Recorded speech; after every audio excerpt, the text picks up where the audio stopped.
Bonjour à tous et bienvenue dans ce Morning Bull Live. Nous sommes le 14 avril 2022 et c'est presque le week-end. Oui, nous sommes jeudi, mais demain c'est donc vendredi de Pâques, le vendredi saint, donc tout est fermé et c'est les vacances pendant 4 jours.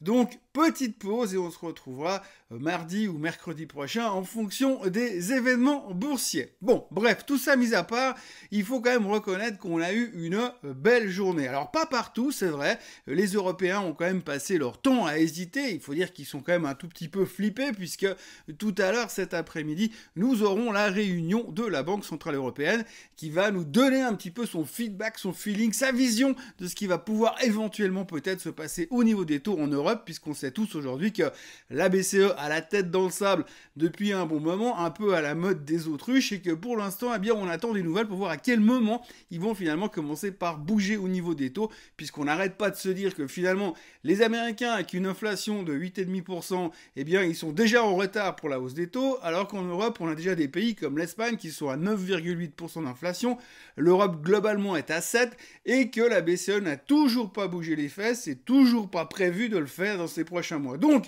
l'Europe est inquiète sur l'inflation, l'Europe est inquiète sur la guerre en Ukraine.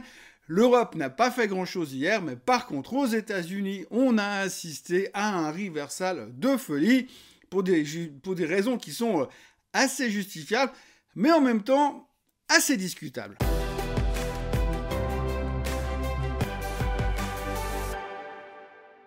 Donc on va pas se mentir, globalement hier on a eu un chiffre important, le PPI. Alors le PPI est à 11,2%, il est en forte hausse encore une fois, bref c'est un nouveau record, donc les prix à la production sont relativement de plus en plus chers, ce qui veut dire que forcément quand une boîte ça coûte plus cher de produire un produit quelconque, eh ben, il va forcément le répercuter quelque part, et qui c'est qui s'en prend plein les dents? Le consommateur. Si on augmente les prix pour le consommateur, eh bien ça veut dire quoi? Ça veut dire que l'inflation, elle aussi continue d'augmenter. Donc c'est pas forcément une bonne nouvelle, mais, ne nous arrêtons pas à ça. Des fois, il y a un arbre qui cache la forêt.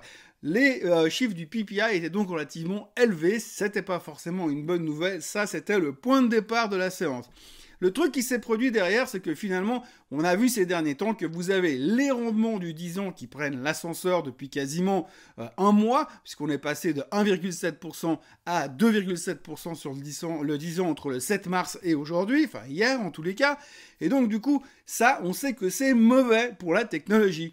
Oui, on sait que quand les rendements augmentent, eh bien c'est négatif pour tout ce qui est secteur de croissance. Donc la techno se fait augmenter. Donc la baisse du Nasdaq ces derniers temps est justifiée là-dessus. Donc la baisse du SOX ces derniers temps est également justifiée là-dessus. Sauf qu'hier, alors que tout indiquait de nouveau pour une hausse des taux, pour une inflation forte à cause des chiffres du PPI, donc une continuité de hausse des taux, ça on l'a intégré, 0,5% en mai, 0,5% en juin, 0,5% en juillet et peut-être même 0,5% en septembre, allez savoir.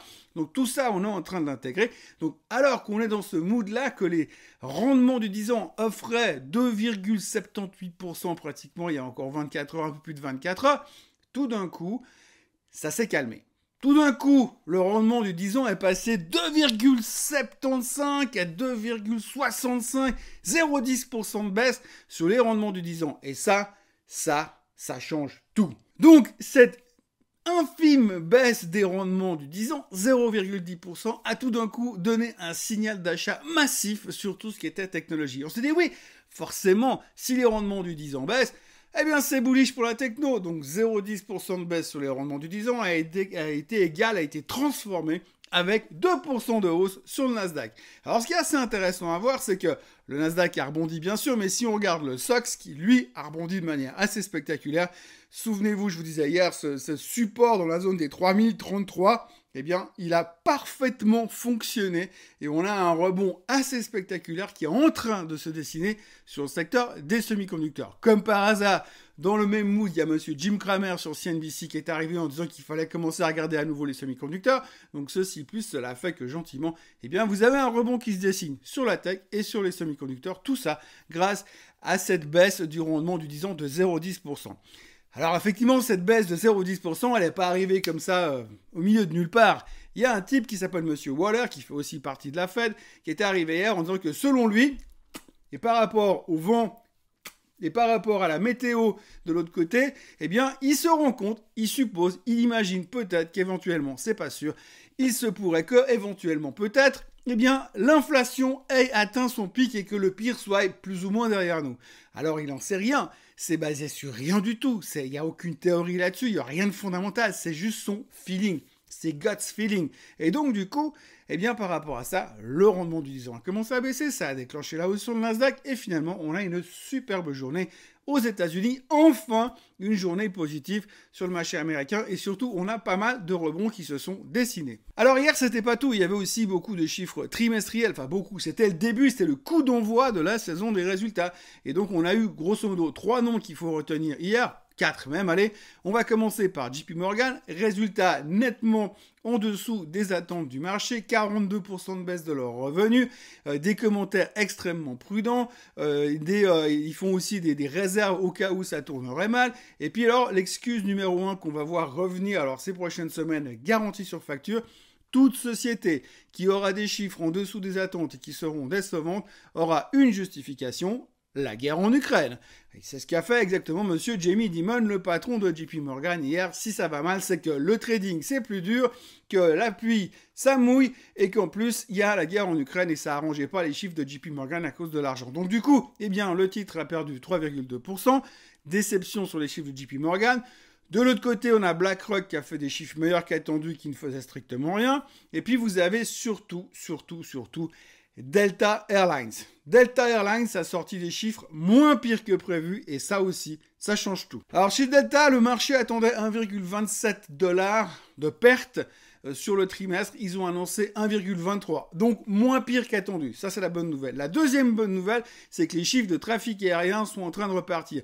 Les gens reprennent l'avion. Les gens voyagent de nouveau. Depuis qu'on les laisse voler sans masque, ils retournent volontiers dans l'avion. Il y a de plus en plus de volume dans les transports aériens et ça, c'est positif. Ça a fait tirer tout le secteur aérien. Delta prenait 6%, mais le tracker sur le secteur aérien, le Jets prenait 5%, puis vous avez d'autres compagnies comme Southwest qui reprenaient 10%. Donc grosso modo, tout le secteur est en train de repartir. Tout le monde est en train de se dire peut-être qu'on a été un tout petit peu trop loin sur les transports. Et souvenez-vous de la théorie de Dow, souvenez-vous de ce Dow Jones des transports qui était mal barré l'autre jour, eh bien il a rebondi, devinez où ? Pile poil sur le support. Donc hier, on avait le SOX qui rebondissait et on avait encore le Dow Jones Transportation qui rebondissait, ce qui est un point positif puisque du coup, on aime bien quand le Dow Jones remonte en même temps que le Dow Jones Transportation. Donc bonne nouvelle sur les transports aériens. Et puis le quatrième qui publiait ses résultats hier, c'était Bed Bath & Beyond. Déception, le titre perdait 8%, chiffre complètement raté, c'était pas du tout ils ont annoncé une perte qui n'était pas prévue. Donc comme c'est un titre assez spéculatif, ça veut juste rien dire. Mais hier, le titre a perdu 8%. Alors, c'est une petite déception du côté des mecs de Wall Street Bet, évidemment, puisque c'est un titre qui est vraiment cher sur les forums de Reddit. Donc, hier, grosse déception sur Bed Bath & Beyond. Mais c'est pas franchement une surprise, parce qu'on sait que chaque trimestre, les chiffres de Bed Bath & Beyond, c'est toujours assez volatile. On ne peut pas ne pas parler du pétrole, puisque le pétrole est remonté, continue de monter. Ce matin, il traite autour des $104. Alors, je vous refais pas le coup du compte, le pétrole traite au-dessus de $100, blablabla, récession, tout ça, machin. Donc, on sait que ça reste quand même assez tendu. Alors, la raison de la hausse, c'était toujours un peu la même thématique que hier, que la veille, parce que simplement, on sait qu'aujourd'hui, les 7 millions de barils journaliers de la Russie vont quand même manquer sur le marché. Alors, même si les Américains, ils veulent plus en acheter, c'est une chose. Même si les Européens veulent plus en acheter, il y a quand même 7 millions de barils qui arrivent sur le marché aujourd'hui, qu'on ne pourra pas utiliser, donc il va y avoir un shortage. On parle aussi de réouverture progressive de la Chine dans sa phase post-Covid, Xème post-Covid. Donc les Chinois vont devoir à un moment donné se déconfiner. Donc s'ils se déconfinent, il va y avoir une forte demande. Mais comme il manque 7 millions de barils par jour, eh bien on se demande où va passer ce shortage. Et s'il y a un shortage, eh bien forcément, le baril remonte. Donc $104 sur le baril, on continue dans cette tension-là. Pour l'instant, on n'en parle pas trop. On parle simplement de ces 7 millions de barils. Personne n'a encore fait le lien que plus le baril il monte, plus c'est inflationniste. Mais même si c'est censé se calmer ces prochains temps, on fait comme si on voyait pas pour l'instant, on viendra peut-être un peu plus tard sur le sujet, mais en tout cas, le baril remonte, ça devient toujours un petit peu plus délicat aussi, à surveiller quand même attentivement, parce qu'on a vraiment un problème de ce côté-là. Visiblement, les gros producteurs, type les Saoudiens, sont pas chauds bouillants pour ouvrir le robinet. On ne trouve pas de solution sur l'Iran pour l'instant. Bref, on va avoir un problème, probablement ces prochains temps, affaire à suivre, mais pour l'instant, le pétrole remonte et techniquement, il est plutôt en train de faire une configuration graphique qu'on va dire bullish. Le Bitcoin, alors souvenez-vous, hier, la grande thématique du Bitcoin, c'est « Ouh, attention, le Bitcoin traite en dessous des 40 000 $, cette fois c'est sûr, il va à 30, ouh là là, c'est évident ». Alors j'ai déjà dit 1 ou 2 fois, je crois, dans cette vidéo, effectivement, quand on casse des niveaux importants à la baisse ou à la hausse sur le Bitcoin, à chaque fois derrière, c'est un mouvement de 10 000 $. De toute façon, on va pas faire dans la demi-mesure. Cassure égale correction ou explosion de 10 000 $ à chaque fois. Eh bien là, ce qui est assez marrant, c'est qu'hier, dans l'ambiance globale, on sait vraiment que le Bitcoin est hyper corrélé depuis quelques temps à tout ce qui est techno et Nasdaq. Donc du coup, qu'est-ce qui s'est passé avec le rebond du Nasdaq? Eh bien, le Bitcoin, à la place de casser le support des 40 000 et aller à 30 000, eh bien, il a rebondi sur le support des 40 000 pour aller à 41 500. Donc, en gros, c'est assez rigolo parce que hier, on avait le SOX qui rebondissait sur son niveau idéal cas d'école, le Dow Jones Transportation qui rebondissait sur son niveau idéal cas d'école, le Bitcoin qui rebondissait sur son niveau de support idéal cas d'école. Donc hier, c'était la journée de l'analyse technique, puisqu'évidemment, pour une fois, ça a l'air d'avoir marché plus ou moins partout. Pour le reste, eh bien, autrement, qu'est-ce qu'on apprend aujourd'hui? D'abord, les futurs sont légèrement en hausse. Aujourd'hui, on a encore des publications de résultats type Morgan Stanley ou Goldman Sachs, donc toujours dans le secteur des banques. Quand on regarde un petit peu les articles de presse aujourd'hui, on voit que le Barron, c'est plutôt positif sur Goldman Sachs et sur Morgan Stanley, parce que c'est pas vraiment très très cher en ce moment, mais on a vu sur le résultat de JP Morgan, ça sera encore une fois clairement une question d'interprétation. Il y aura également Citigroup qui publiera aujourd'hui. Ça va commencer à chauffer et à monter en intensité la semaine prochaine. Demain, c'est donc vendredi saint, donc la plupart des marchés sont fermés. Les États-Unis seront ouverts lundi, mais on sera fermé en Suisse encore.